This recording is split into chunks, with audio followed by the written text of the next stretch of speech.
What city is ranked in the top 10 European cities with the highest quality of life? Or third place in the best city to live in for immigrants? How about the world's best retirement destination? Hello, travel bugs. We've been way overdue posting videos about our beautiful home-based country of Portugal. Today, we finally get to share last year's scouting trip to one of the most popular cities in the country. If you guessed Braga, you are correct. We had a short week visiting this interesting city, known for its highest concentration of religious buildings and history dating back centuries. And yet, it is the happiest city in Portugal. 94% of residents consider it a good place to live, and 97% of residents say they are very satisfied with life in Braga. We are checking it out ourselves. We'll learn the ins and outs of this historic city, and we get to take you along with us. Will Braga fit the affordability, comfort, and community essentials that we are looking for in a forever home? If you're new to our channel, we retired early from the US in 2018 and embarked on a quest to find our forever home somewhere in the world. We lived in Guadalajara, Mexico first, and now we are home-based in Lisbon, Portugal. We are enjoying our time in Lisbon, but we continue to search for our perfect place to call home. Hit that like and subscribe buttons to follow our journey, and click that notification bell to notify you of new videos. We thank you for that, and now, let's go to Braga.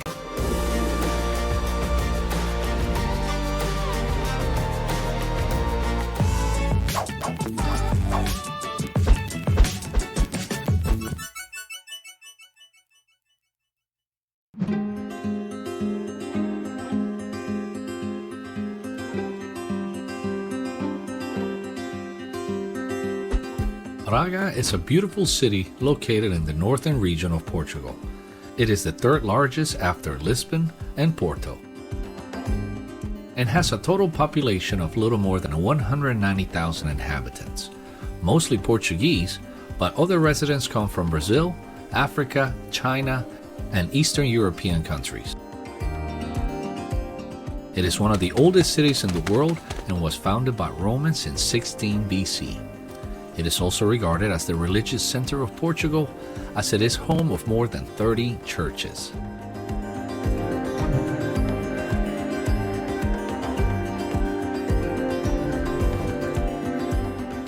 We left Lisbon in the morning. This time we took the train from the Santa Apollonia train station. A round-trip ticket to Braga costs 50 euros. There's good Wi-Fi, clean bathrooms, and if you're on an early train, you don't have to worry about bringing breakfast. The snack kiosk at the back end of the train has enough to fulfill your caffeine needs and sweet tooth. So we have a small food cart that's just called sandwiches, snacks, some hot drinks, and for 2 espressos, 1 espresso, 2 M&Ms. It was 10 euros, but really nice to be able to get out of the seat, walk through just a couple of carts, have a little drink, stretch the legs. As usual, we'll be going through our 10 living requirements checklist while we visit Braga. We break it down in more detail in the video description. Leave us a comment if you have a requirement checklist of your own and how it compares to ours.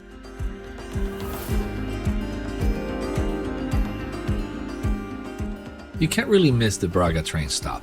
It is the very last station. There is a taxi pickup spot right outside, or you can call an Uber or Bolt. They're inexpensive in Portugal. Actually, it is cheaper to take an Uber for both of us combined than the bus fare.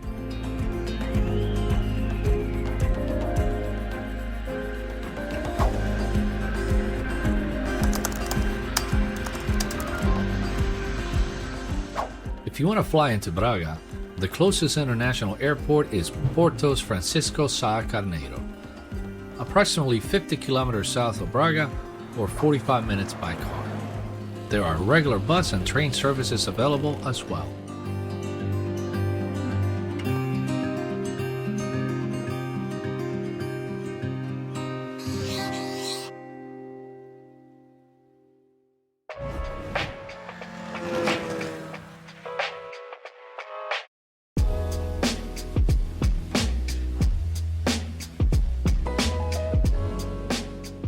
We stayed in the heart of downtown at the Porta Nova Collection House. We booked using Expedia for €117 a night. Breakfast was included in the morning. The rooms were clean, with a comfortable double bed and a cool view. Click on the QR code to book your stay at the Porta Nova. We highly recommend it.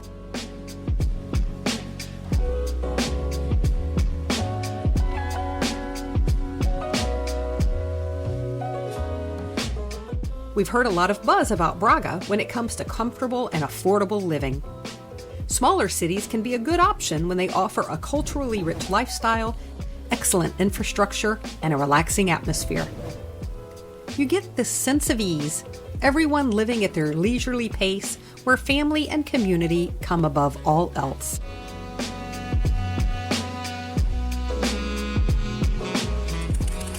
Like so many cities in Portugal, Braga's history was influenced by the Roman occupation, and the city's architecture and landscape clearly represents those ancient days, especially in the many churches, chapels, and convents throughout the city.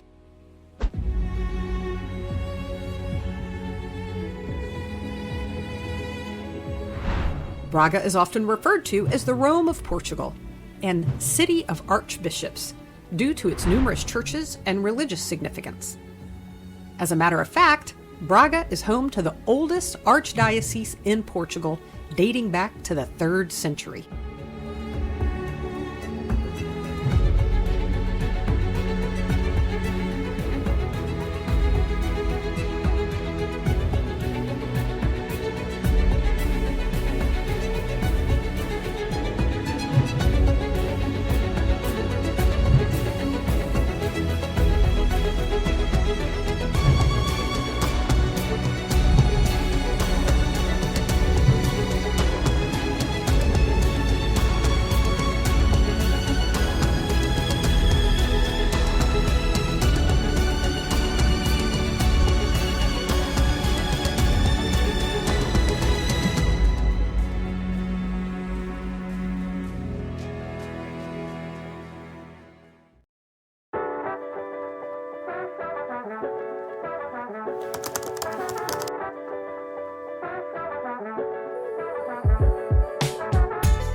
The historic center of Braga is particularly walkable. Its design is very pedestrian-friendly, although there were plenty of visitors. Several wide sidewalks and gorgeous greenery throughout made our walk enjoyable without feeling crowded. Braga's commitment to accessibility is evident in its infrastructure. We noticed a lot of large flat stone tiles throughout the streets. They felt less slippery when wet and smoother if you're a wheelchair or scooter user. Don't worry, there are still many areas and sidewalks displaying the traditional Portuguese black and white mosaic designs that we all love. Just don't forget to wear good grip shoes.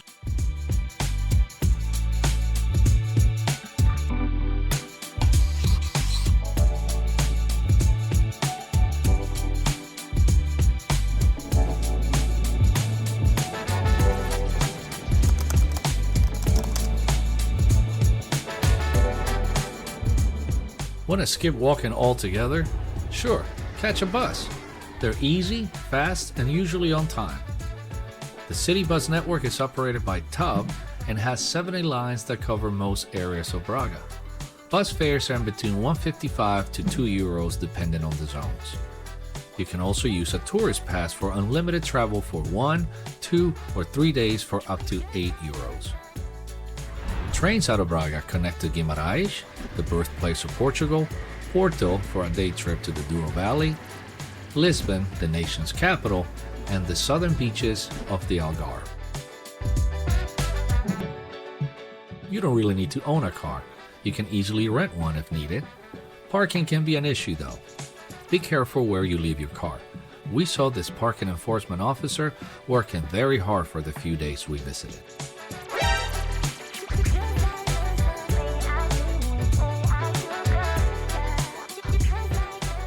We also took a tour of the historic center on the mini train. It was short and fun, and it's perfect when you want to take a break from walking or cover yourself from the rain.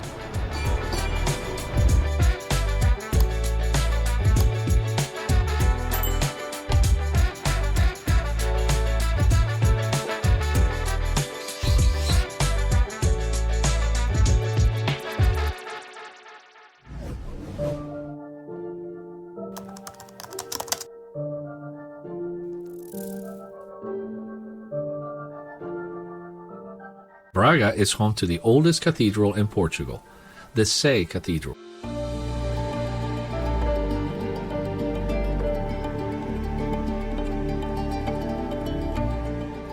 Constructed between the 11th and 13th century, it's considered one of the most important buildings in the country.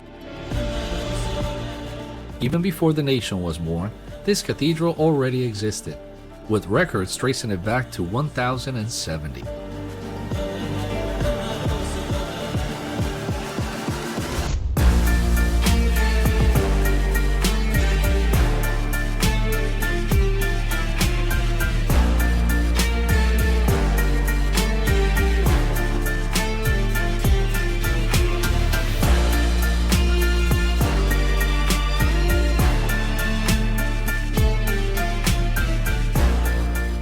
We purchased a full tour ticket, which includes not only the cathedral, but also 3 side chapels that are kept under lock and key that have historical significance. In one of them rest the mummified remains of Archbishop Lorenzo Vicente. His tenure was marked by his support for the monarchy and his contributions to the religious and political landscape of Portugal. We also got access to the upstairs museum and upper choir. These are only available at certain times of the day with English-speaking guides, so you need to specifically ask for it.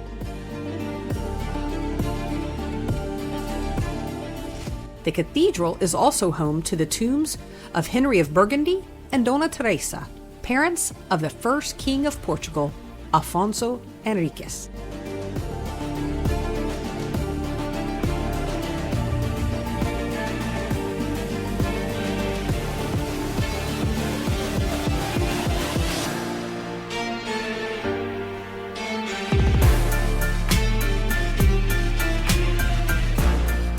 Just around the corner from the cathedral, and in the heart of Braga, the Santa Barbara Gardens is a beautiful display of colorful flower beds and an ancient stone palace, once home to the Archbishop.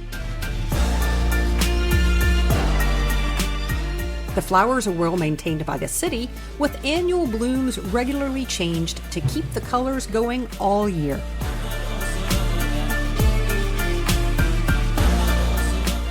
In the middle of the garden is a 17th century fountain with a statue of Saint Barbara, which gives the park its name.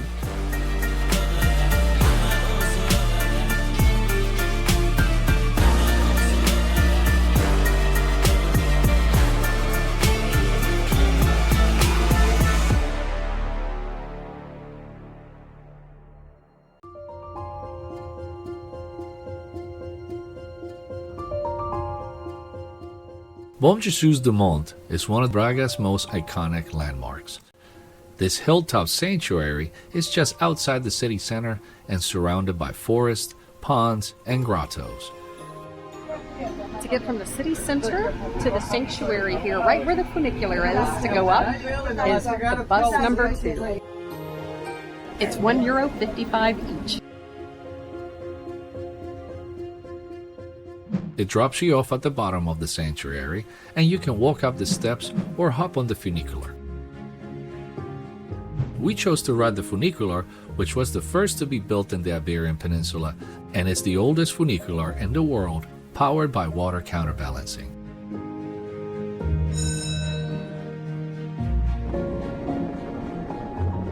The funicular is the way to go if you want to avoid climbing the 577 stairs to the sanctuary.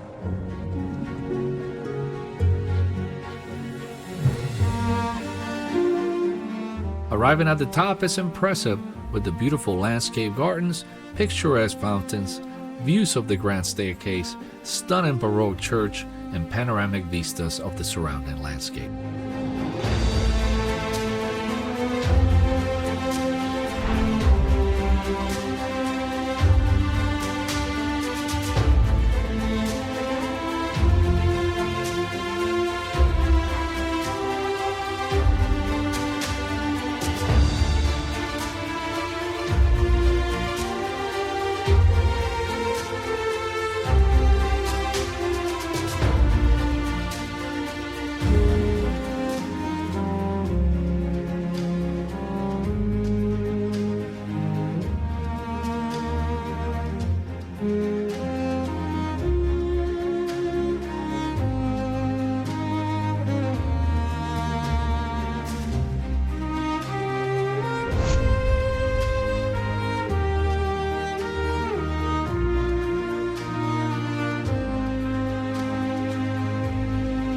were there for a few hours and really wished we had planned to stay all day.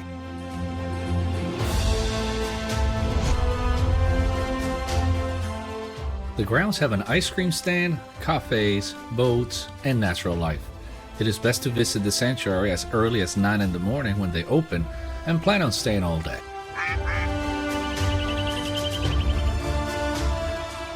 If you prefer a guided tour that includes history about Braga, transfer to Bom Jesus do Monte, tickets to the cathedral, and for the funicular, click on the QR code on the screen.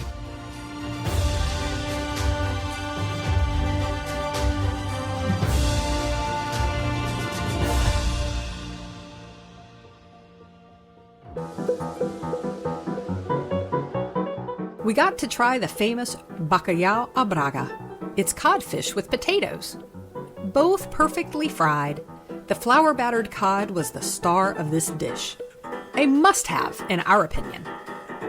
Restaurant prices were definitely as high as Lisbon in the downtown tourist area. Many of the traditional dishes were priced between 15 and 22 euros. We lucked out picking the week we visited.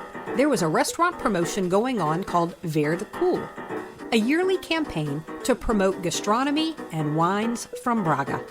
It's a 28-day promotion that runs in 40 restaurants, 40 different tasting menus that include a glass of green wine and a delicious petisco for just 4 euros.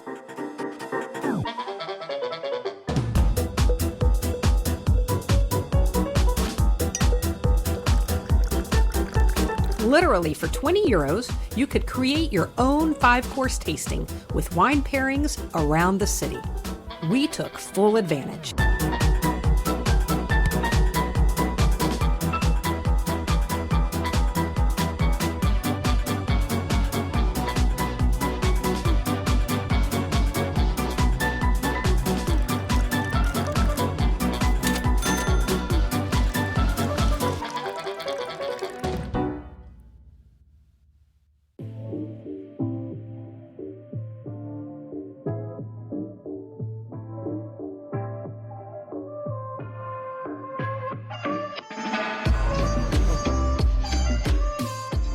Braga isn't just about food and green wine, or history and architecture.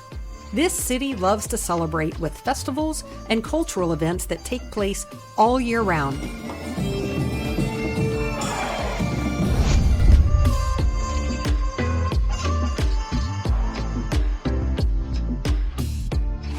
But perhaps the best thing about Braga's location is the opportunity to explore the Peneda Gerês National Park and the Tahiti waterfalls, Cascata do Tahiti. We missed it on this trip because of rainy weather, but it is a place that we must come back for.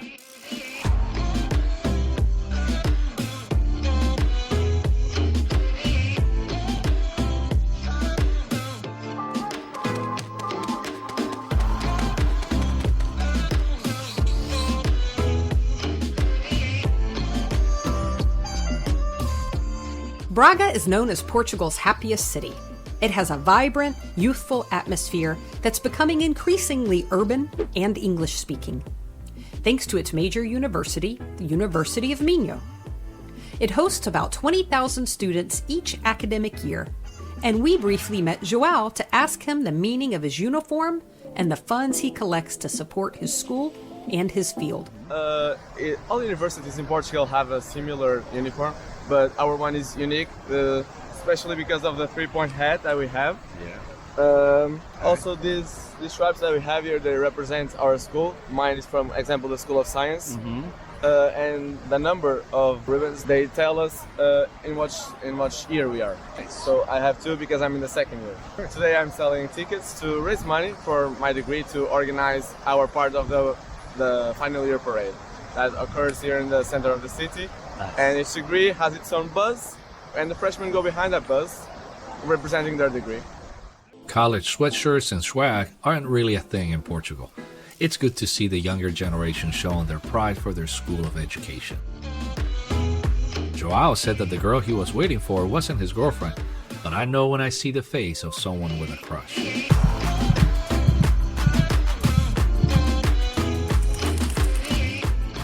A study coordinated by the European Commission found that 94% of residents consider it a good place to live. The people here just feel happy, and the fact that many shopkeepers and restaurant owners cater to tourists makes Braga an easy spot for some expats to adopt as their own. It seems to go under the radar, but as the third largest metropolitan area in Portugal, it has much more to offer than we thought.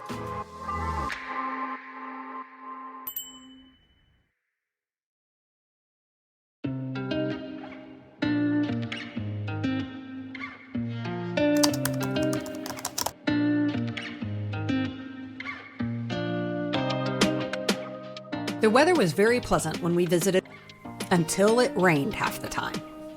It is the rainy season in Portugal after all, but it doesn't pour down or last long.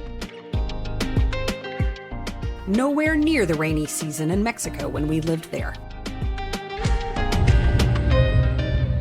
How is the weather in Braga? Well, the weather, it can be either sunny, and at the end of the day it can be raining, or it can be sunny all day. It's quite unpredictable.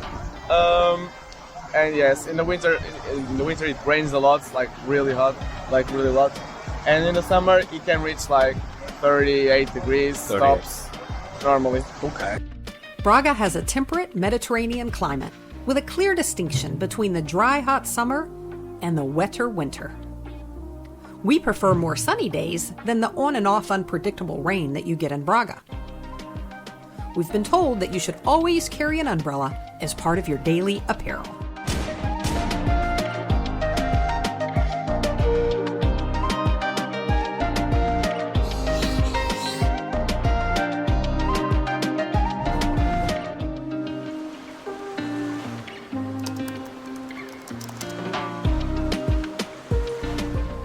There's like ocean beaches like 20-30 kilometers away in the west direction. Okay. And the beaches in the north are quite windy.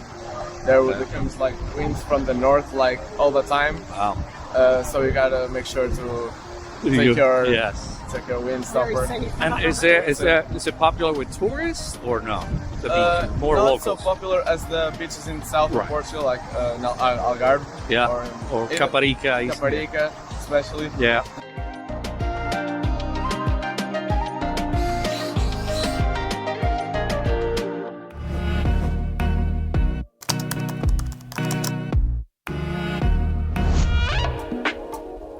Braga was ranked among the top 10 European cities with the highest quality of life. The appeal to foreigners is on the rise, especially among those looking for a relaxed lifestyle and modern amenities without breaking the bank. According to Minho, the cost of living in Portugal is relatively low compared to other European countries, and Braga is particularly affordable for a Portuguese city. With more enticing prices than the Lisbon capital, it offers a lot of value for daily living. Rents and consumer prices back home in Fairfax, Virginia are exorbitant compared to Braga. And Mexico is close to Braga in terms of cost, but interestingly, Minho is indicating that restaurant and grocery prices in Guadalajara are higher than Braga by a small percentage. We can attest that after living there for 3 years, prices were much lower than Portugal, although it's been a couple years since we left Mexico. Guadalajara has been our choice for the lowest cost of living city so far, but Braga is definitely enticing. Infrastructure in Portugal is equal to that found anywhere in the US or Canada. Fresh products, drinkable tap water, reliable electricity, and high-speed internet. Food and other everyday expenses are also generally affordable, although prices can vary depending on where you shop and what you buy. Portugal is one of the easiest European countries for North Americans to move to. The visa process for us was straightforward.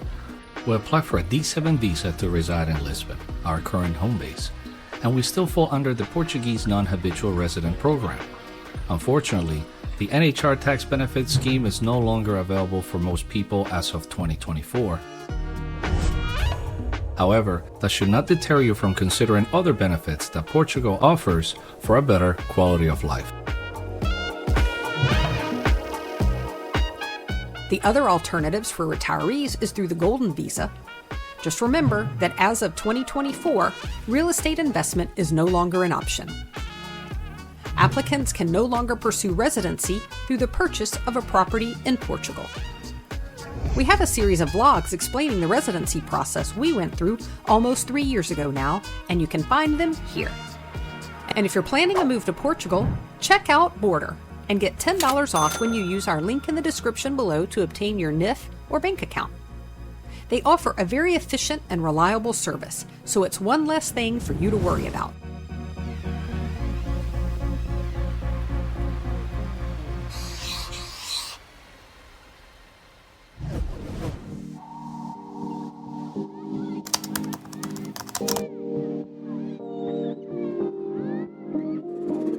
Portugal has a public healthcare system that is available to all residents, including retirees, called the National Health Service, or SNS. The system is generally of high quality, with well-trained doctors and modern medical facilities. Each neighborhood has its main public medical center, and sometimes you may experience long wait times. In Braga, the population has at its disposal one of the best hospitals in the country, Hospital de Braga. In addition to the public healthcare system, there are also private healthcare providers that offer a range of services, including specialist care and elective procedures. To avoid the long wait for medical care, you may opt for private health insurance. We have Alliance, and we've been very happy with them. For most Americans, the biggest savings comes with healthcare. We have used both public and private systems in Lisbon for annual checkups, small procedures, and prescriptions. We are always surprised at how much lower medical expenses are here. Small co-pays do apply when seeing a doctor or being hospitalized up to a certain age, and then it's free.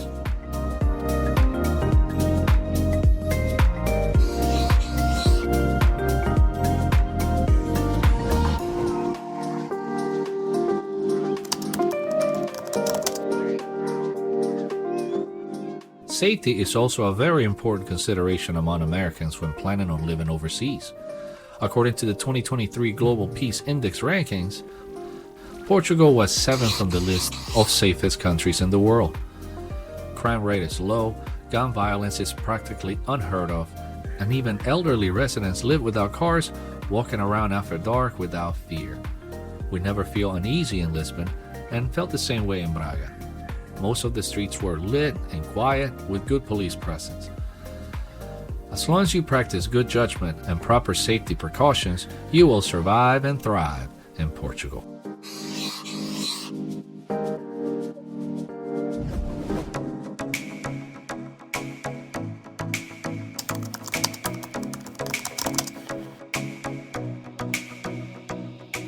Braga is a relatively small city, but it offers a variety of neighborhoods with different vibes and characteristics that may fit into anyone's lifestyle. Rents in Braga are significantly lower than in Lisbon. If you are looking for a 3-bedroom apartment, you can expect to pay around €1,000 monthly on average. We pay almost double that amount in Lisbon. Many expats seem to prefer these neighborhoods in the city center. Sé being the oldest and most charming in Braga, with winding streets, colorful buildings, and plenty of historic landmarks. You can easily reach everything by foot. Gualtar neighborhood is located to the northwest of the city center in the University Quarter and has more of a suburban feel. While this area is known for its university student life, it's also great for families with kids.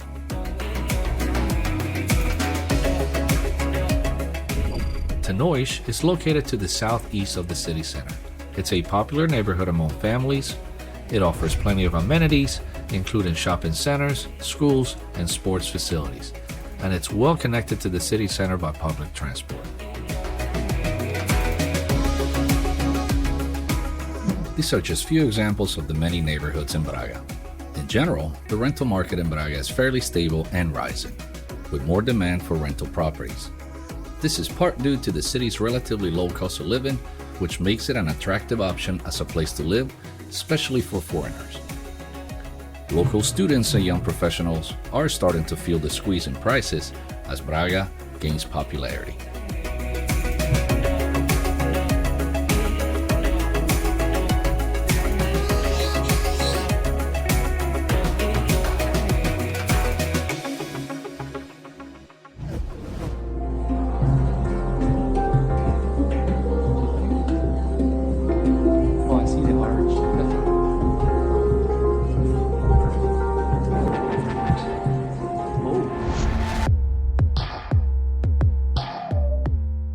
As with anywhere, there are pros and cons to living in Braga.